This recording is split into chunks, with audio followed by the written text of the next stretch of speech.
Good morning, afternoon, evening, everyone. My name is Katie Ryan, and I would like to welcome you to the second webinar in our Shaping the Way We Teach English webinar series. I believe this is the 8th series already, and I just wanted to say I am very happy to be back as a presenter. I wonder if any of you were participants in our last series back in March, I guess, was the last time June. June was the last time I presented. So anybody who was a participant in the June-July webinar series, raise your hand. It's good to see so many of you here from all over the place. Just as an introduction for those of you who don't know me, my name, again, is Katie Ryan. I'm an English language teacher and a program coordinator at the English language programs at the University of Pennsylvania. And I've been teaching English for almost 10 years now.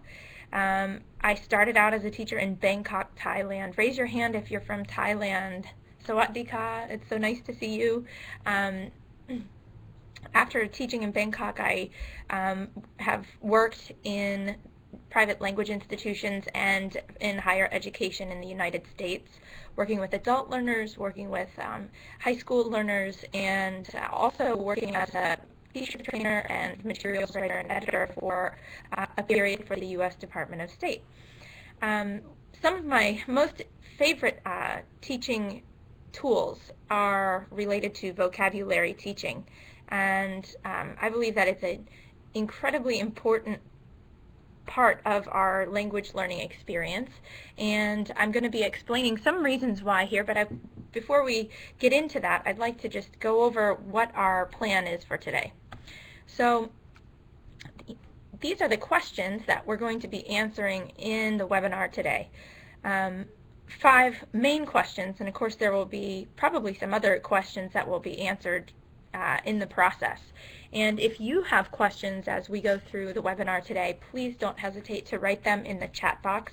I'll be keeping one eye on that chat box so I can try and answer some of your questions as we go along, and if there's time, I may answer some at the end of the webinar, and then also we can continue on the Ning. So the first question is, why teach vocabulary? And that seems pretty simple, but I think that there are more reasons than we might think are obvious. The second question is, what does it mean to know a word? And I think that there are superficial ways to know a word, but it's actually pretty involved, and we'll talk about all of the categories of knowledge that surround language, knowing a word. The third question is how students can learn vocabulary effectively. What kinds of structure, what kinds of activities, what kinds of input, what kinds of output should we expect from our students so that they can learn effectively, so that we're providing the right targeted vocabulary for them and that they are getting multiple exposures to those vocabulary words. And what activities can we use to practice vocabulary in class? So those two questions go together. What do students need, and what activities will help them achieve or have those needs met? And then finally, how can learners practice vocabulary outside of class? Self-study is also very important. So let's go ahead and get started with answering that first question. We'll start with the easy question, and I'd like for you to think about, why should we teach vocabulary? When you teach vocabulary in your class, what is your purpose? It could be to help students understand something that they've read, or it could be to help students understand something that they've listened to. It could be to help students explain something that they want to share, or to write an email correctly, for example, and they need the specific term to communicate their idea or their need. And I think those are good reasons to teach vocabulary within the class, but why would we choose to focus on vocabulary rather than on grammar, for example, or rather than on spelling or pronunciation. And actually, some of those things go together. There's some overlap there. But perhaps one of the most important reasons to teach vocabulary is that there are simply so many English words. There are lots and lots of English words.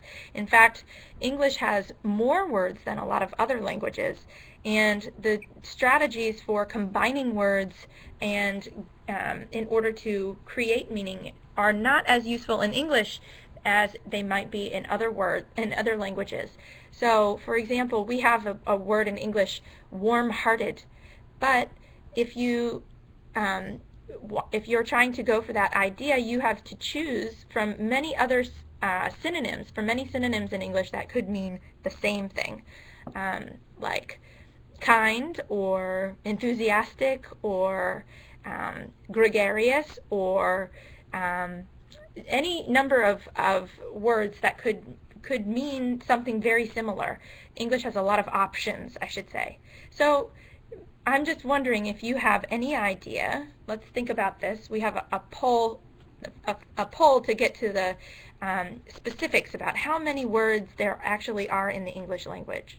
So let's go to the first poll about how many word families are included in Webster's Third New International Dictionary, which was published in 1961.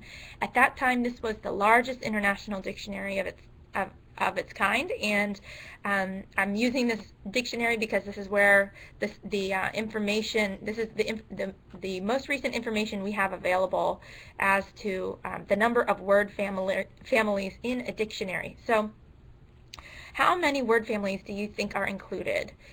35,000, 45,000, 55,000, or 65,000.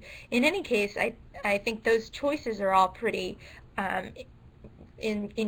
incredible to think about, that there could be 35,000 word families in English. By word family, I mean a word that has multiple forms, such as, if we think of photograph, we could say photography, photographic, photographer. All of those are included in one word family. So how many word families are included in Webster's Third New International Dictionary?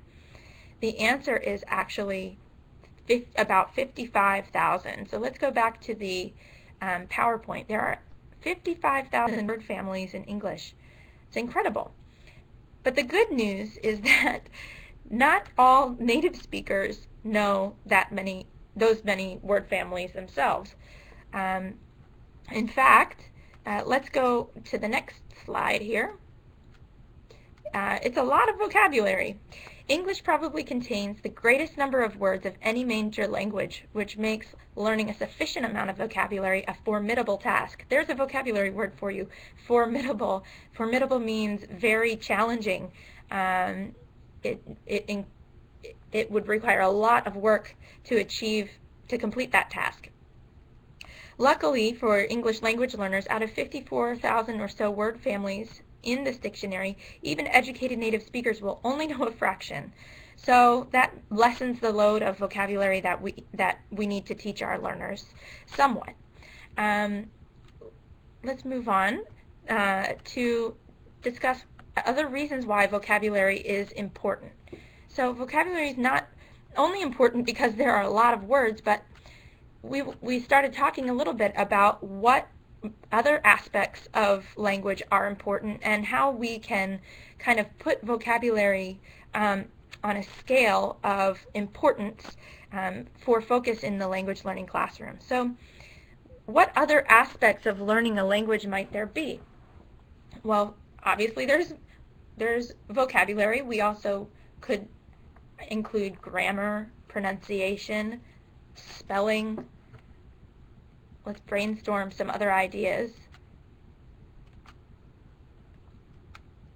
I'm not sure my animation. Okay, here we go. Vocabulary, spelling, syntax, meaning word order, pronunciation, writing system, organizational structures. That means how do you structure a story versus a poem, or versus a text explaining how to do something, organizational structures vary from language to language. That's one aspect that might receive some attention in class. Culture. Culture is also important and affects some of these other aspects of language learning. Pragmatics. How do you achieve your communication goals within the politeness systems of that language? How do you choose formal versus informal language? And how do you make your request more polite, for example? That's pragmatics. So which one of these do you think is the most important aspect of language learning? Which one kind of helps all of the others fall into place or includes focus on some of the other aspects? Let's go to a poll so you can share your opinions on that. Which aspect of language learning do you feel is the most important? Which aspect of language learning do you feel is the most important? Grammar, vocabulary, pronunciation, spelling, writing system meaning alphabet? I think these all are kind of the building blocks of language, but which one is more important? Pragmatics, which one do you think you should focus on more in your class? If you had to pick one, which would you focus on the most? Maybe this is a easy question because you know that this is a webinar on vocabulary teaching, but it could be that vocabulary is not as important as one of these other aspects in some cases, depending on your learner's needs. But if we think of it in general, vocabulary, according to Keith Fauci, is actually the most important language learning aspect. Let's go back to the PowerPoint and we can talk about why that is. One reason is that it incorporates some of the other skills you see here. When you know a word, you have to know how to pronounce it, you have to know how to spell it, you have to know how it fits in the sentence within the word order, and certain cultures look at different words differently, or concepts differently. While some vocabulary words might seem a little bit too strong or forceful in certain situations, concepts to refer to a certain concept might seem forceful in some cultures. It might seem not so rude or not so forceful in others.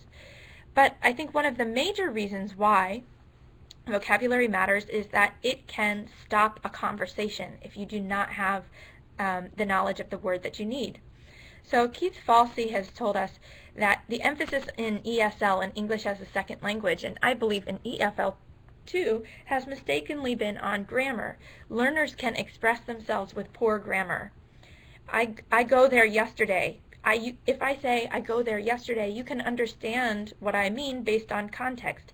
Yesterday, the vocabulary word has helped you communicate that you don't go there regularly, but you went there yesterday. So even that grammar error has not inhibited my communicating the meaning too much. However, with poor vocabulary, communication is constrained considerably. There's some other vocabulary words for you. Constrained means, maybe think about the word part strain. If you are straining someone, you're making it difficult for them to do something, or and so to constrain communication means to make it difficult to communicate. You can get by without grammar. That means you can survive without grammar, but you cannot get by without vocabulary. Lack of grammar knowledge can limit conversation. Lack of vocabulary knowledge can stop conversation. So in this pre-reading article, which you can find on the Ning if you haven't read it yet, you might like to read Keith Fauci's short anecdote about this about when he tried to buy this item at the grocery store and how vocabulary, his limited vocabulary, stopped his conversation. So before we go on, I just want to make sure everyone in the audience has the vocabulary word to describe this food item. For some of us, we might not use this ingredient too often in our baking. So what is this food item? And how do you spell it? How do you pronounce it? Where does it go in a grammatical structure? So please type your answer in the chat box. Please type your answer in the chat box. So I see a few good answers coming in. Flour, cornmeal, wheat, flour.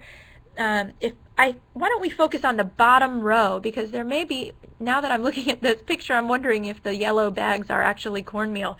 But I'm pretty sure that all of these bags are bags of flour. Flour, F-L-O-U-R, pronounced the same way as flower, F-L-O-W-E-R. However, it's a completely different meaning, as you know.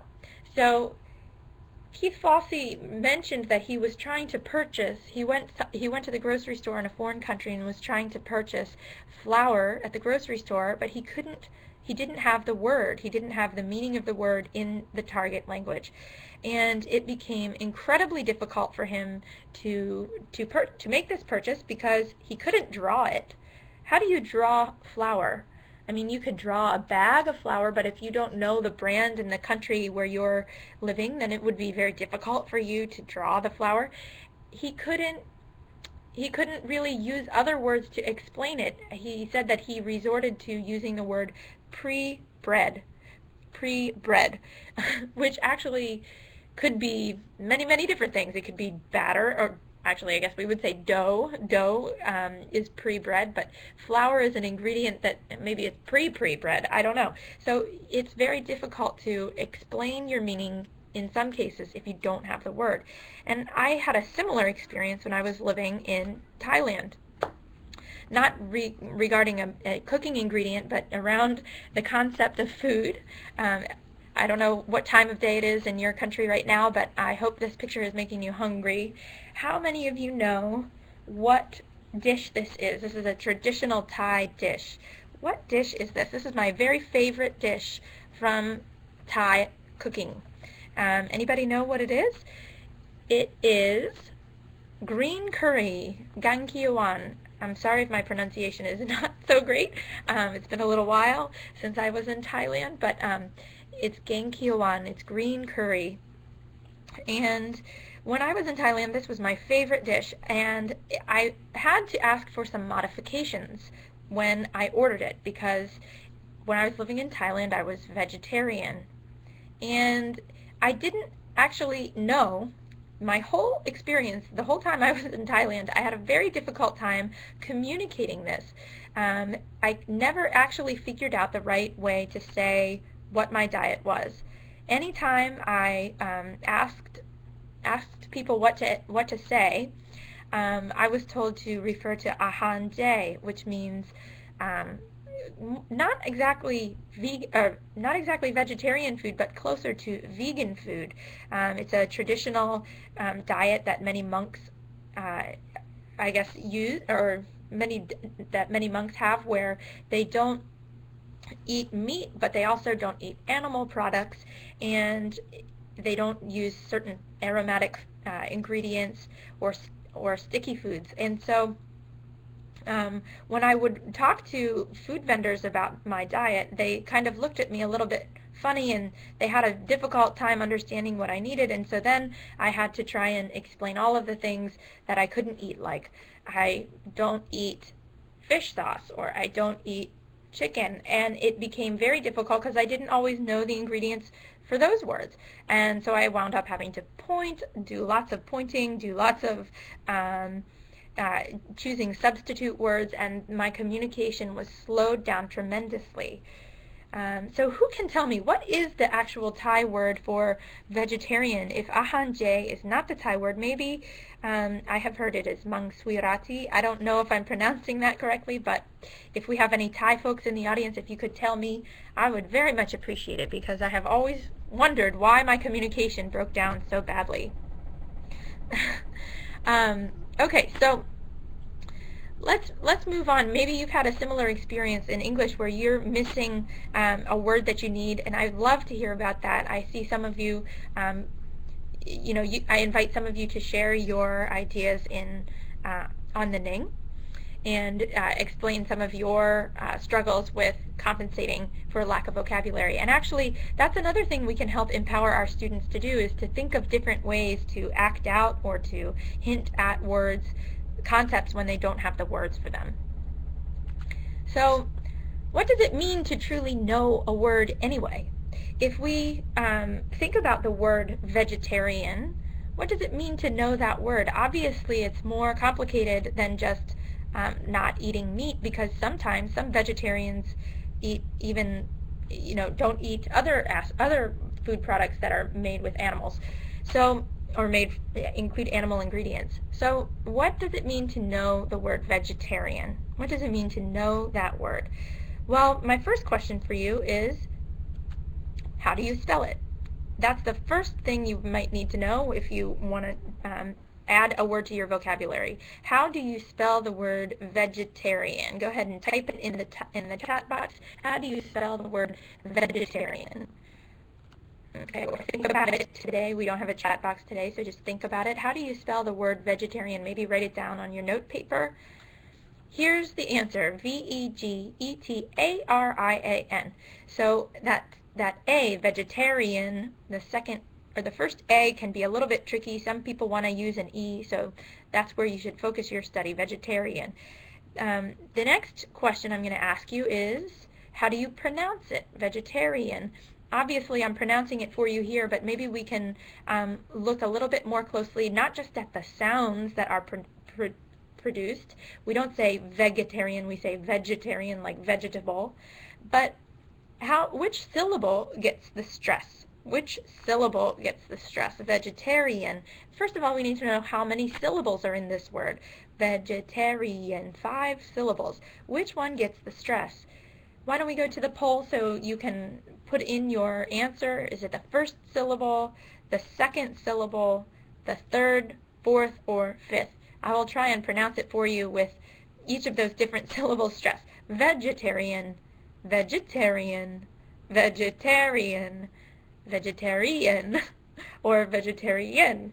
Okay, so obviously the third syllable is stressed. So if you were to have your students keep a notebook or any kind of a record of their vocabulary, you may want to encourage them to also note not only what sounds certain letters make, but also which syllable is stressed. So let's go back to the PowerPoint. Let's go back to the PowerPoint and move on to the next question. So we've talked about how you spell it, how you pronounce it. Next, obviously, is what does it mean? Okay, I'm sorry. Let's hold off on that question. Right now we're still focusing on form, so what parts are recognizable in this word? What parts are recognizable in this word? That means what parts of the word look like they have been shared with other words, or they are shared in other words. They are also visible in other words. The word vegetable looks very similar. Vegetarian, V-E-G-E-T, is very similar to vegetable. And R-I-A-N is also very very similar to librarian, for example. So we know that that refers to a person. So right now we're focusing on the form of the word vegetarian. What's next? Let's now focus on the meaning. The meaning of the word means, what can this word refer to? Well, it can refer to people, but it can also refer to yes, a person who eats vegetables. It's a little more complicated than that, actually. It's a person who doesn't eat meat. So it actually has a kind of a meaning that is exclusive of something rather than inclusive of eating vegetables. It's excluding non-vegetable items.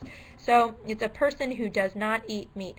Now, it can refer to many different dietary structures, actually. Some people don't eat any meat at all. Some people choose to call themselves vegetarian if they eat fish. They might call themselves an ovo-lacto vegetarian if they only eat eggs and dairy.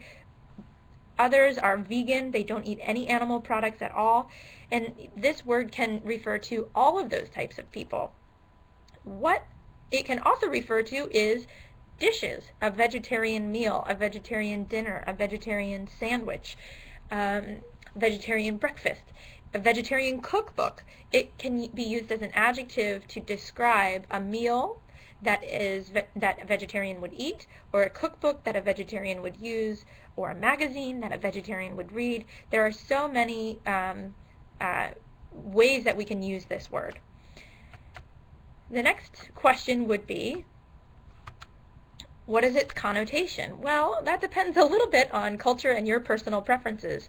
What does it make you think when you hear the word vegetarian? I would like to think, myself being a vegetarian, that it has a pretty neutral or maybe even a positive connotation.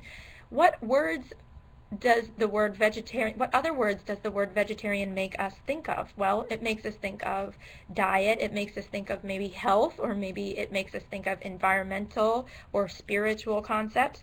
So vegetarian has a very complicated, complex meaning with maybe a negative connotation if you're a big meat eater, if you really enjoy meat dishes with meat in them.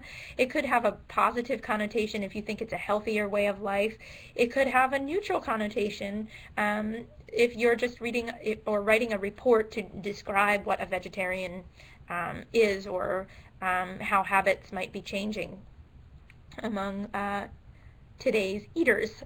So another question would be, what grammar structures is this word used within? Well, we know that it can be used to refer to a person. I am a vegetarian, she is a vegetarian, or to describe an object or a meal. So a vegetarian cookbook. So it needs an article, and then it would be followed by a noun. So for an adjective, this can be pretty easy, but I'll show you a little bit later how sometimes grammar structures, when you get into phrasal verbs or prepositional or compound words, sometimes this can get a little bit more complicated. Another question would be, what words often come with it? So we've already talked about those a little bit. Cookbook, meal, breakfast. Those are called collocations. And I'm going to write it in, actually I can't write it, but collocation. Co, meaning together, location, located together. So those are collocations for vegetarian. Cookbook, meal, my vegetarian friend, although maybe that one is not so common or frequent. So here we've been talking about all of the different aspects, all of the different things that you have to study in order to truly know a word. You need to know its form, meaning its spelling, its pronunciation, its word parts. You need to know its meaning. What concepts can it refer to? What connotation does it have? What associations do people have with this word? And also use. When do people use it? Do they use it in situations, well, which words are used with it? What are the collocations? But is it used in formal situations or informal situations? Is it used to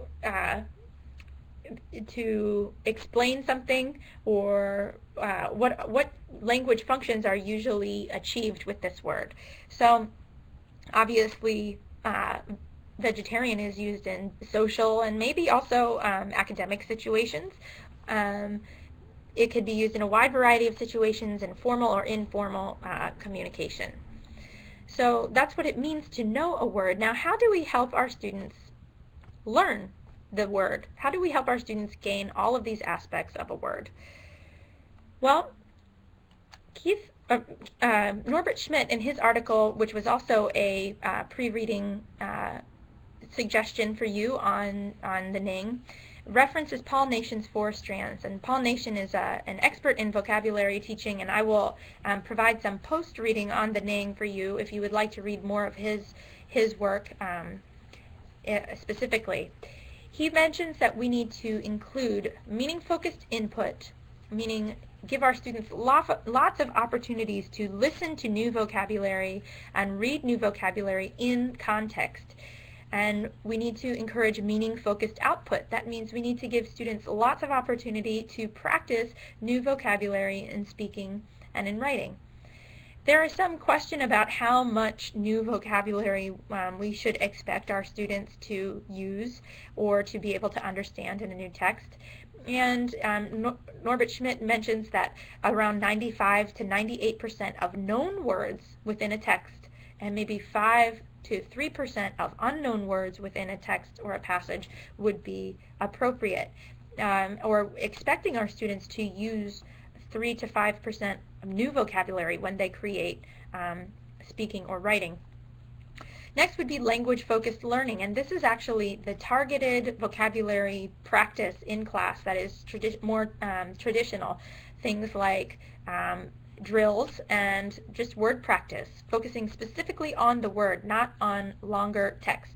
And finally, fluency building. This is what you do after all of the vocabulary learning has taken place. We want to give our students many opportunities once they know the word to be able to retrieve it quickly, and that takes practice. So I'll be sharing with you now activities that you can use to achieve each of these 4 strands of encouraging and allowing our students the appropriate opportunities to practice vocabulary. So what activities can we use? Let's move on to this, to the real practical part of the presentation now. What activities can we use to focus or to practice vocabulary in class? I'm going to share with you some activities that are a little bit more geared towards beginners, and some activities that are geared to more advanced students. And I'm going to start with an activity for meaning-focused input for students who might not have a whole lot of language, and in a way that is a little bit more fun than just necessarily reading a text. And this is using one of the U.S. State Department Office of English Language Programs' wonderful materials called Wordscapes. And you can download, actually, I'm going to allow Jenny to tell me if you can download this particular resource from the website. It may be not at this time, however, we can put this one on the Ning for all of you here in case you would like to use this image in your classes. And you can talk to your regional English language officer if you are interested in purchasing more posters like this one with other landscapes depicted. So this is actually, believe it or not, one way to do a reading activity in a fun way that's a little different than what your students might expect, and that doesn't introduce too much new vocabulary or expect too much of them too quickly, which is a good guideline to keep in mind. So I wonder if any of you, we've been looking at this picture for a little while now, I wonder if you can see any of the words that are hidden in this picture.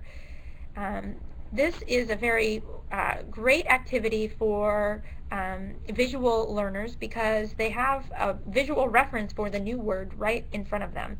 Anybody who learns by looking at things could benefit from this, and you might actually encourage them to use this strategy if they're studying other new vocabulary. They can draw their own pictures of new vocabulary kind of like this, especially if they're artistically inclined.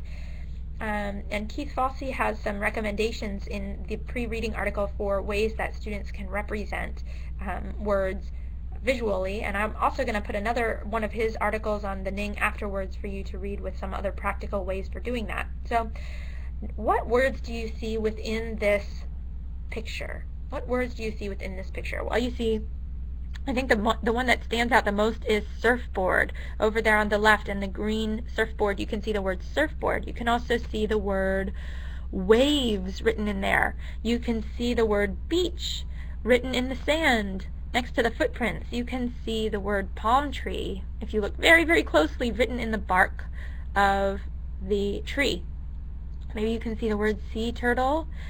Keep looking. What words do you see written in there? Of course, you could teach your students other words that aren't written here, maybe for shovel or bucket or crab. Those are pretty tiny. I'm not sure if you can see those words written on those items, but you could have your students study those words as well. It doesn't have to be only the words that are listed on the picture.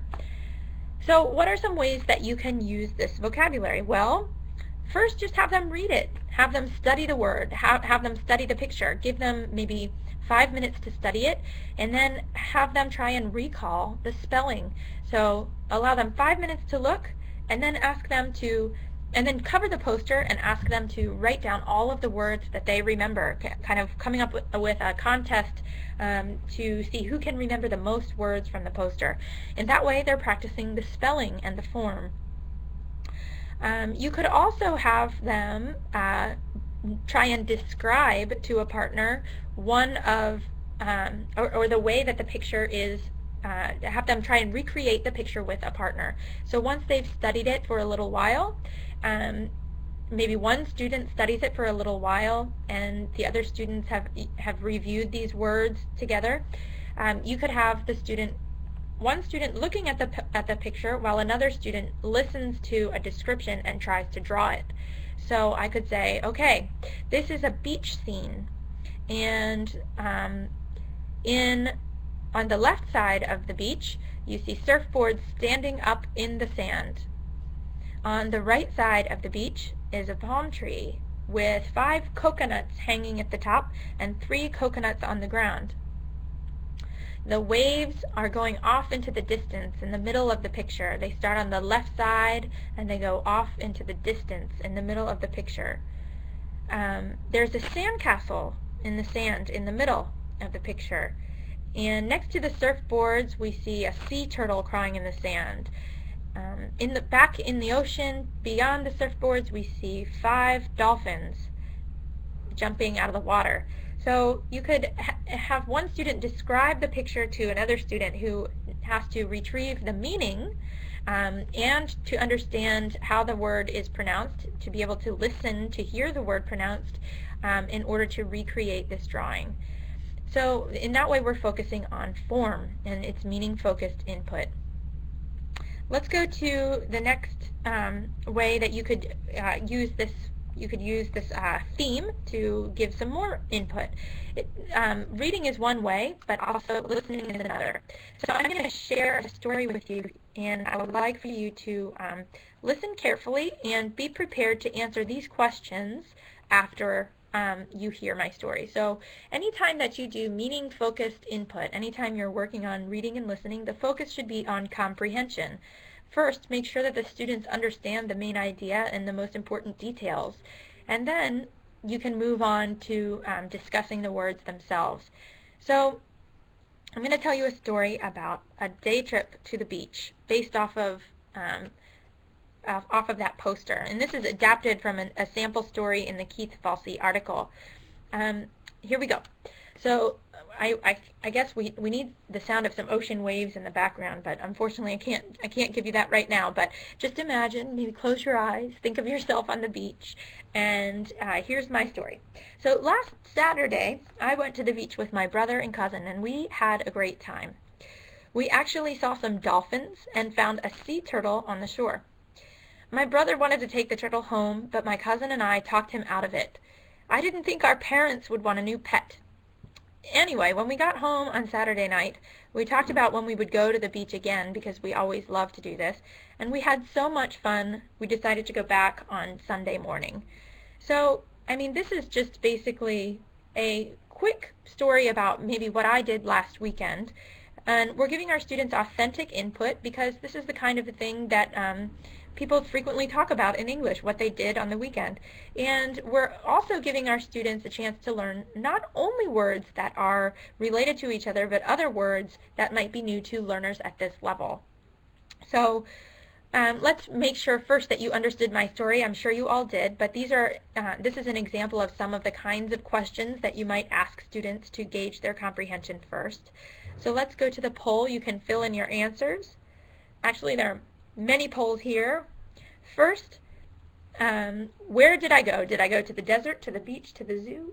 So obviously this would be easy for you to answer if you had just looked at that poster of the beach and we were working on other meaning-focused input, but keep in mind that Wordscapes also includes pictures of the desert. Maybe we could replace the word zoo with forest or mountain, because the Wordscapes posters also include other landscapes. So where did I go? I went to the beach. Pretty obvious. Okay, let's go to the next one. We don't see too many sea turtles up in the desert. Who did I go with? Did I go with a dolphin, a sea turtle, my cousin, my brother, my parents? Each of these people, or creatures I should say, were mentioned in the reading. So who did I go with? And you have to listen carefully to make sure that I didn't go with my parents, but I did go with my cousin and my brother. And these are, here we see 2 different sets of vocabulary that you could study. You could study some animal terms, and you could also study some family member terms. Now, research has shown, and Keith Fauci mentions this in his article from pre-reading, that It's actually more useful for students to study words in unrelated lists in some ways because there's less opportunity for confusion. If you are studying only a list of animals, then it's much easier to confuse a dolphin for a shark, for example. But if you're studying family members and animals, then it's less easy. Although, I don't know, maybe for some of you, it might be hard to differentiate my brother from a shark. I'm not sure. But anyway, let's go back. Let's go back and, or let's continue with the next question in our reading or listening comprehension. When did I go? I went Saturday. Did I go Sunday, or did I go Saturday and Sunday? If you listened carefully, you know that I went on both days. I went both days to the beach. I'm a beach bum. I went Saturday and Sunday. So here we're also learning words that are related to days of the week, which might be new also for our students. So let's go back to the PowerPoint. Let's go back to the PowerPoint, and we're going to talk a little tiny bit about other ways you can focus on these words and come to know the word, not just in terms of form, but also in terms of meaning and use. So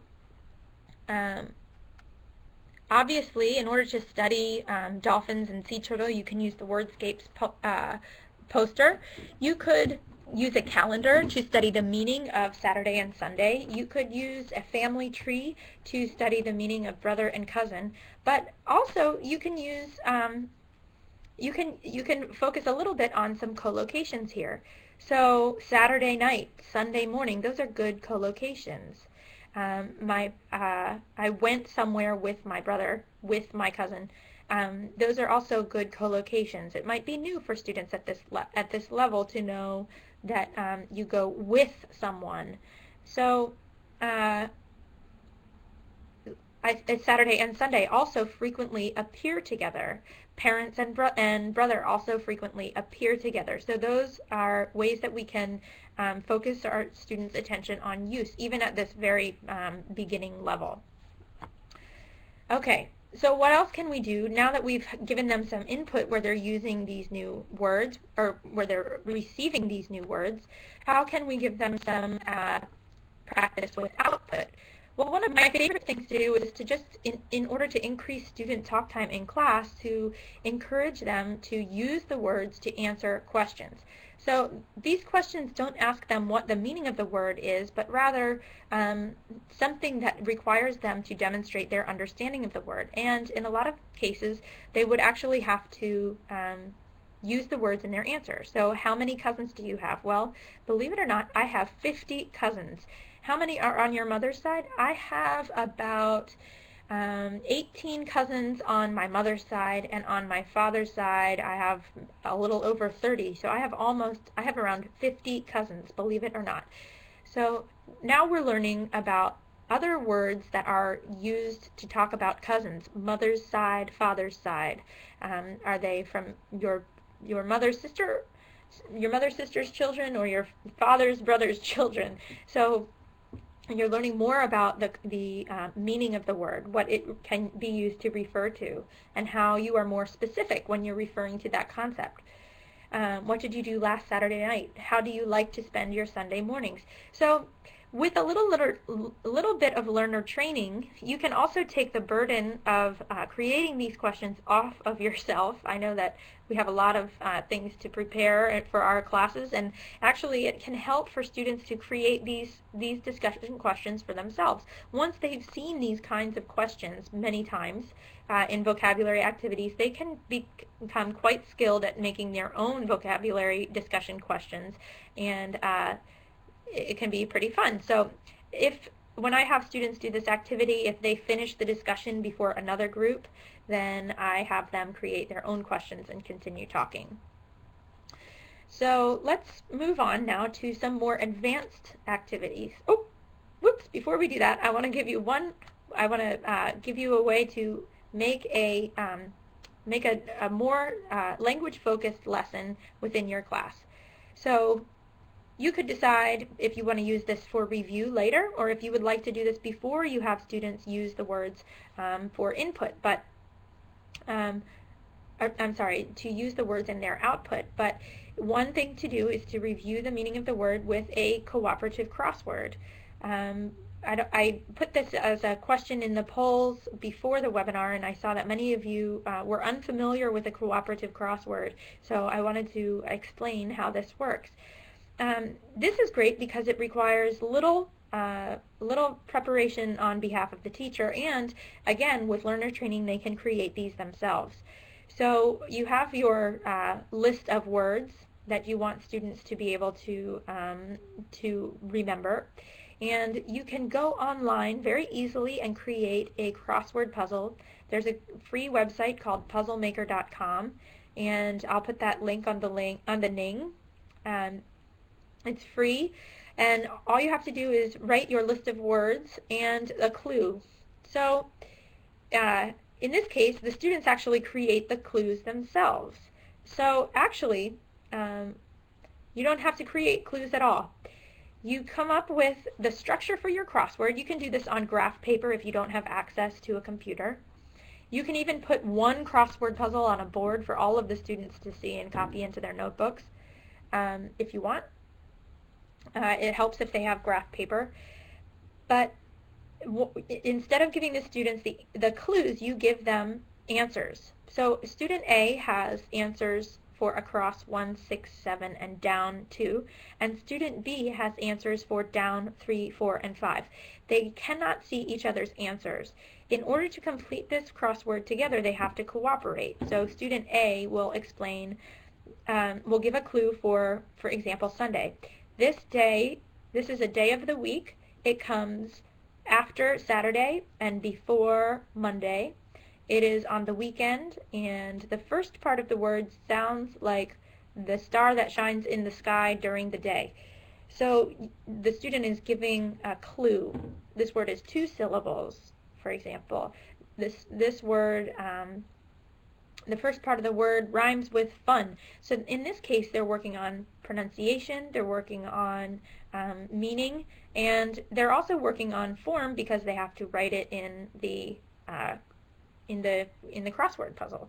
So it can be really fun, and students can get really creative with their clues, and it really gets them talking and using the vocabulary in class. So I really encourage you to try that out. Also, sometimes in forum you can see some crossword puzzles on the lighter side and on the back page. I encourage you to try modifying your use of the lighter side if it's a crossword puzzle in class by photocopying only the crossword puzzle and giving students, dividing up the answers to give to students. This can be done in groups of 3 or 4 as well. Okay, let's move on to a more advanced activity now. One of the pre-reading articles was about using Voice of America as meaning-focused input, and I encourage you to read that and ask questions to me about that article on the Ning. But here I'm using a text from the archives, which you can link to from the American English Online Portal, AEO portal, and the link will be available on the Ning. But before we get to that, I want to, before we actually take a look at the article, I'd like for you to let me know if you know who this king of surf guitar could be. Who could this king of surf guitar be? Do we have any fans of surf music in the webinar today? This is a guitarist, and he brought Arabic folk song to surf music. He has roots back in Lebanon, and his music actually shows that. So before we go on, let me just give you a chance to listen a little bit to this guitarist, and we'll see if you can guess his name. So could we play the music for a little bit?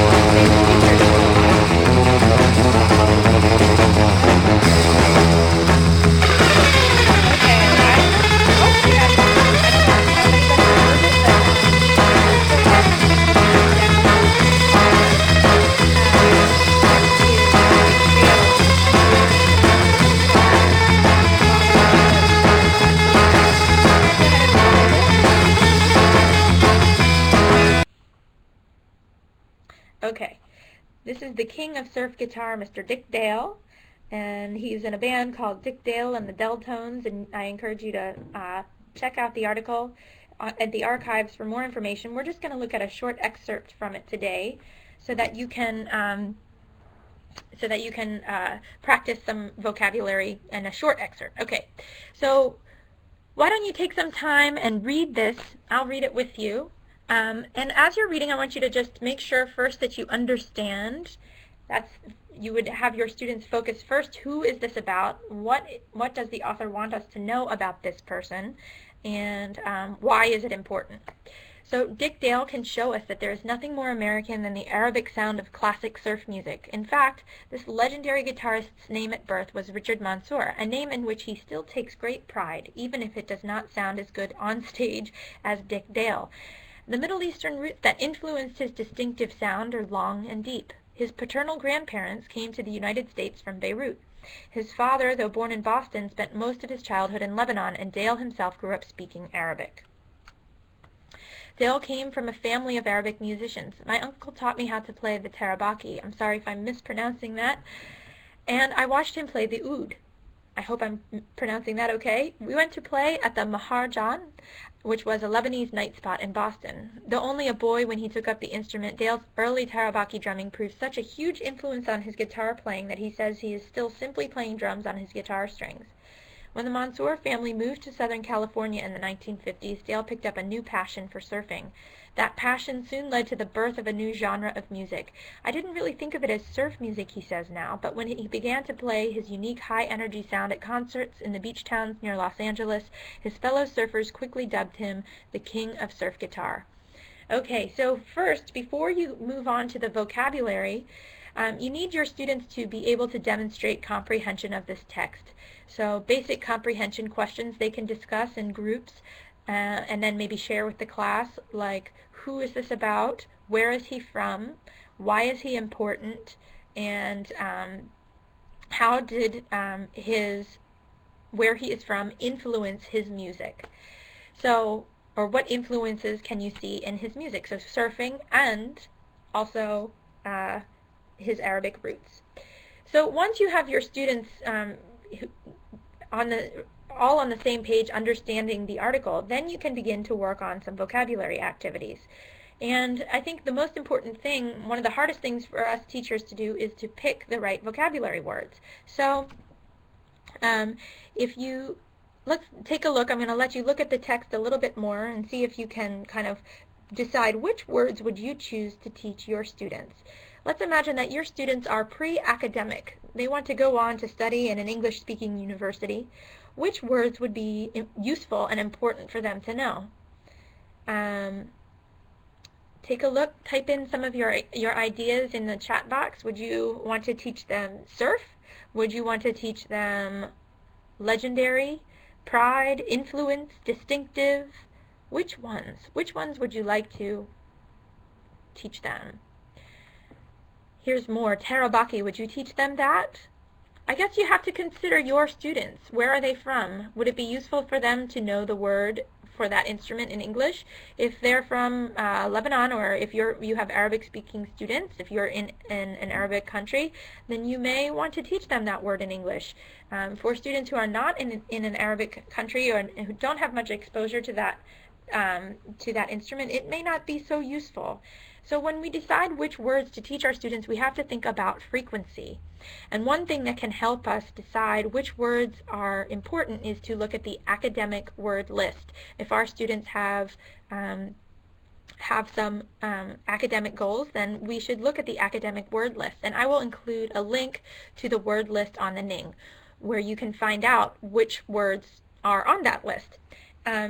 To help us out today, to keep it a little bit faster, I've kind of chosen and highlighted some words that are on the academic word list. Classic, influenced. Influence again, it appeared twice, and so it's important. Unique, energy, surfing, surf, and surfers. These words have appeared 3 times in the text, and it's a main idea.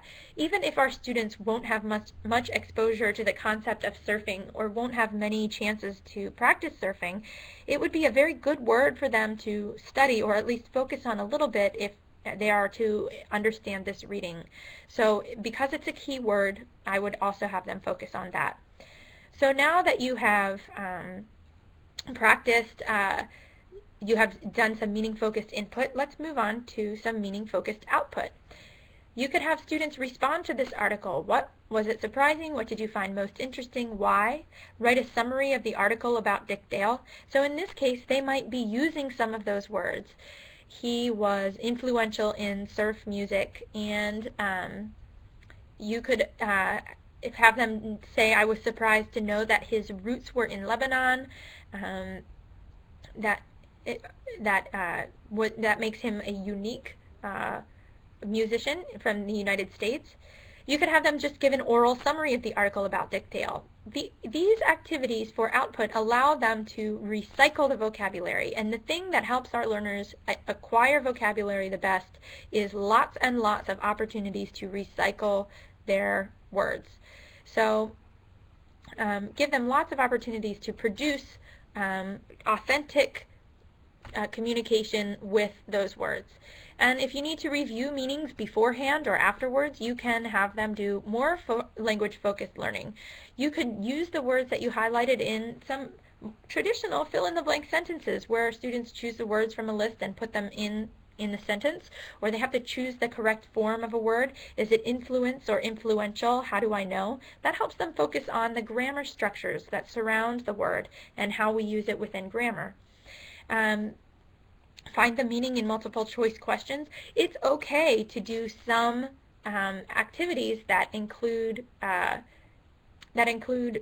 more traditional language learning styles in vocabulary instruction. There are ways you can make this more fun. You can make it a race. You can have students create the questions themselves. All of these ways can make it more student-centered and allow for more student talk time or more enthusiasm in the class. I'm sure many of you are familiar with memory, where you take a word and a synonym, put them on cards, allow students to flip 2 cards over at one time and see if they can find a match. We've talked about the cooperative crossword. You could also play taboo, where you have give students a list or cards with only the word on them. The words are facing down, the cards are facing down, and students do a similar thing where they're giving clues for the words, and they have a time limit, and they have to guess as many of the words on the cards in a group as possible within a short period of time. So maybe within 2 minutes, how many taboo cards can you guess? A final language-focused learning activity would be collocations matching. So language-focused learning here would involve looking at the words that come together, collocations. What words are located closely or with, if we're going to use the prefix co for the word. So one of the most unique energy after a good night's sleep? No. Okay, so this is the sentence structure, or this is the handout that you would create in order to do this activity. You're writing half of the sentence on one side of the paper and the other half of the sentence on the other side of the paper. Students are given either the paper and have to cut out the sentences, or you could cut them out and give them the sets of sentence strips beforehand. But they have to match the first half of the sentence to the second half of the sentence. And you can see that the collocations are bolded.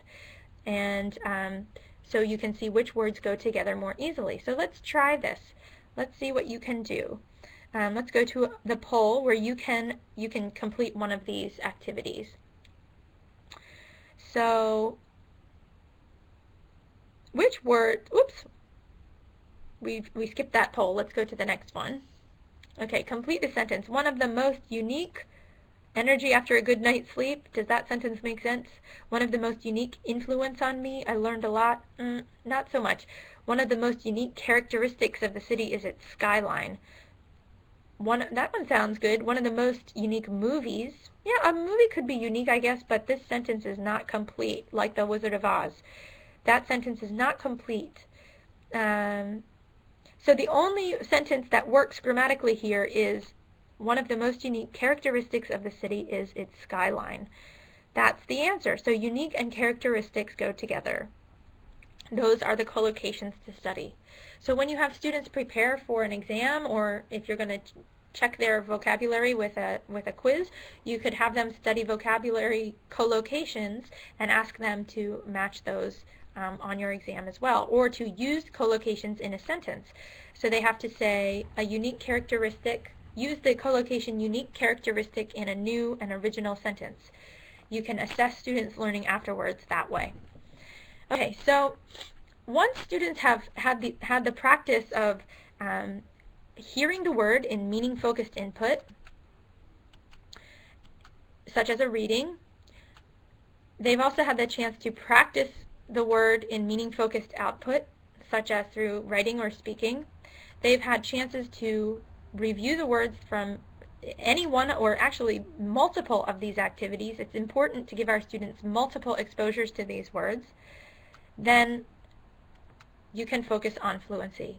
So when you know that students have acquired these words, maybe you have given an assessment, you can have students do an activity to build their fluency where they have a chance to retrieve the words quickly. So maybe they have acquired them, they understand the meaning, they understand the form, they understand the use, but now they just have to be able to bring the word to mind quickly. That actually takes some time and a lot of practice.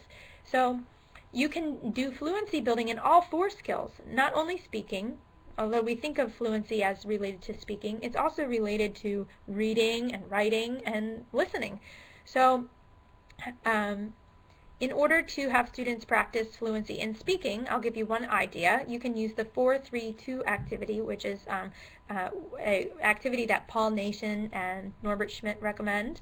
I've used it in my class. Some people call this a fluency line activity, where you have students stand in 2 rows facing one another.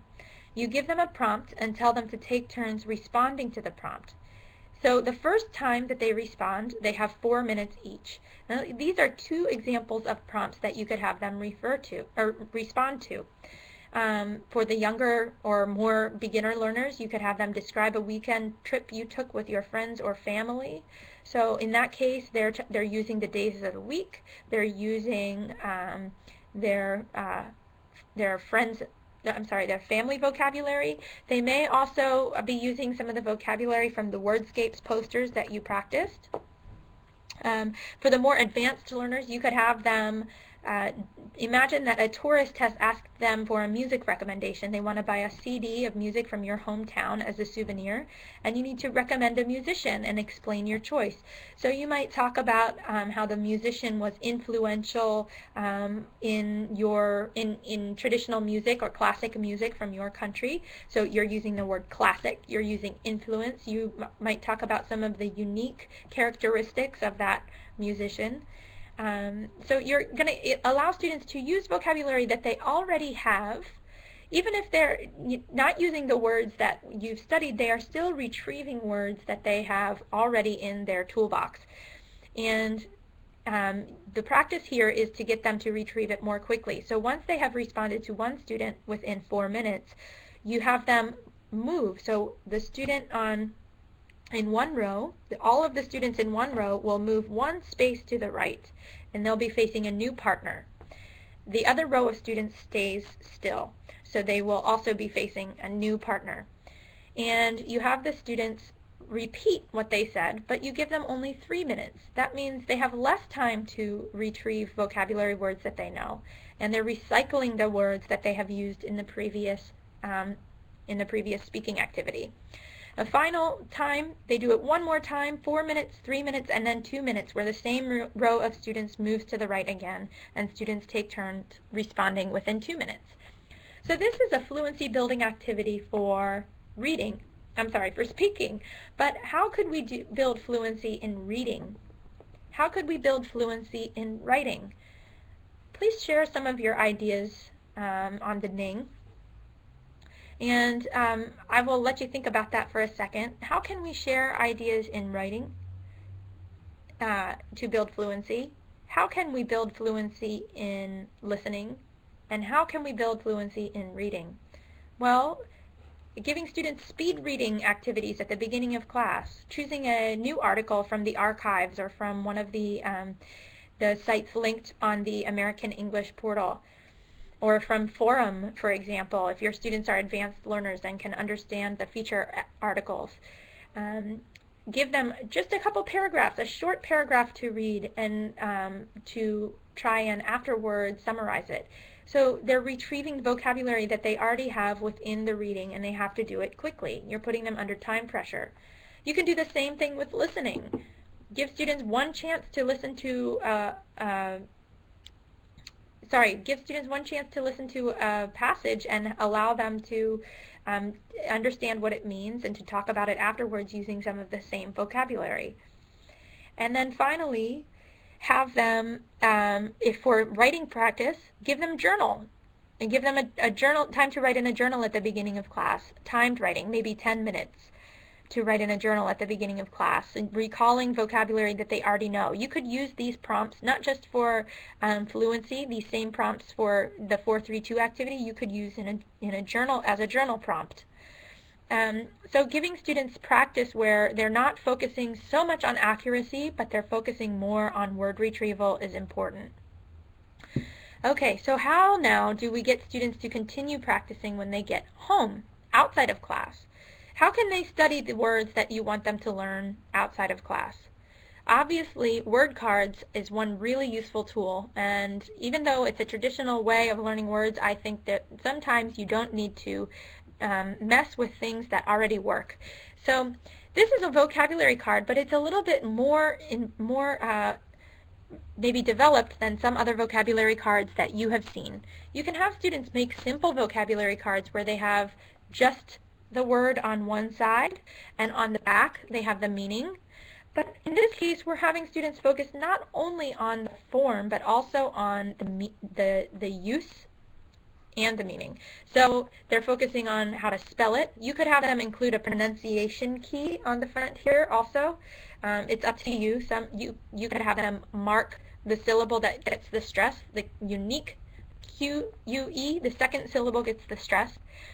You can have them write collocations, a unique opportunity, a unique feature or characteristic, unique among a group. So in this case, they're finding out grammar structures. We use unique with the preposition among. And they're also learning common words that are used with that word unique. They also are seeing a sentence that illustrates the meaning here. Each person's fingerprints are unique. Everyone has unique fingerprints. Not one person's fingerprints are the same as another's. So that sentence is illustrating, the context illustrates the meaning of the word. So on the front here we see the word repeated 5 times. The word is repeated 5 times, giving students multiple exposures to the word. On the back, the word does not appear at all. That helps students study, because if they are looking at the front of the card, then they can guess the meaning. They can guess the translation. If they're looking at the back of the card, they can guess the word. They can guess the collocations. They can try and remember the example sentence. So basically, students are doing some self-study practice, quizzing themselves. They can swap cards with a partner and quiz themselves too, or quiz their partners too. So the questions I imagine you have now are, how do I find collocations, and how do I have students write a good example sentence? At this point, it's not important that students are writing their own original sentences, because they are practicing, or they are trying to learn the word. They are trying to acquire the word. And the collocations and the example sentence can be found in learners' dictionaries. It's not a bad idea to allow students at this stage to get this information from a learner's vocabulary or learner's dictionary. And I'm going to recommend 2 for you that I find very useful. The first is the Longman Dictionary of Contemporary English, and this dictionary is available for free online. You see that the word is, there is a pronunciation key for the word. Students can listen to the word pronounced. They can see the other forms of the word forms, which is also part of studying the meaning of the word. They can see if it is used in a formal or informal situation. If you look in the top right corner, where it says S3, that means that this word is in the top 3,000 spoken words list. That means that it is highly frequent. It is spoken very frequently. It's in it is in the top 3,000 words that are used in spoken English. It's in the top 2,000 word list in general service list. So that means that it is a very frequent word. If you have your students look up a word or choose a word that they want to study and they see that it is in one of these keys is included in the top right corner, that means it is a useful word for them to study because it is frequent. So you can also see collocations here, unique to somebody or something. They could include that in their collocations list on their card. They could also check Merriam-Webster's Learner's Dictionary, and this one is available for free online as well, and I will put a link up on the Ning to both of these dictionaries. You can see multiple example sentences, and you can see example collocations, a unique opportunity, a unique feature or characteristic. It does require some learner training to have students learn how to use these dictionaries successfully, and so you may need to have students try and create this together or to give feedback to demonstrate in class how to use these dictionaries in order to create these word cards. But once they get the hang of it, it goes much more quickly. So I encourage you to be patient and allow them to master the word card structure so that they can continue practicing it throughout your class and as they continue on beyond your class.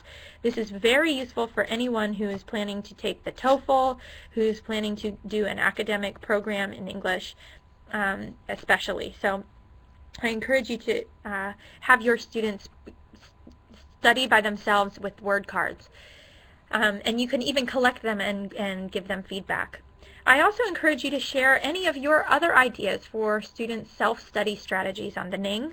I'm always looking for new ideas for how to help students identify and study words, and I think we can all benefit from sharing our ideas, just as our students can benefit from sharing word cards with one another. So I want to leave you with one final thought as we go on, as we close. It's important to summarize, it's important to focus on form, meaning, and use of all of these words, of all of students' new words. It's important to give them meaning-focused input, meaning not just a decontextualized list. It's okay if you have a list of words that you want students to use, but to present it within an authentic and useful context is important. Meaning-focused input. Asking them to produce words in speaking or writing in a context that also is focused on communicating a specific meaning. And then finally giving them practice with the language. Focusing on form with vocabulary is very important. Focusing specifically on this on the word is important. And allowing them to practice retrieving the words as much as possible after they've acquired them is important. So all of this means recycle, recycle, recycle. Keep allowing students to see, to use, and to practice the words in as many different ways as you can until you are sure that they can retrieve it quickly. So thank you so much for your participation in today's webinar, and I ask you to continue the discussion on our Ning. I've mentioned many websites that I'd like to share with you, and I've asked for your suggestions and questions about articles or vocabulary teaching activities, and I hope we can continue to discuss those on the Ning. Thank you very much.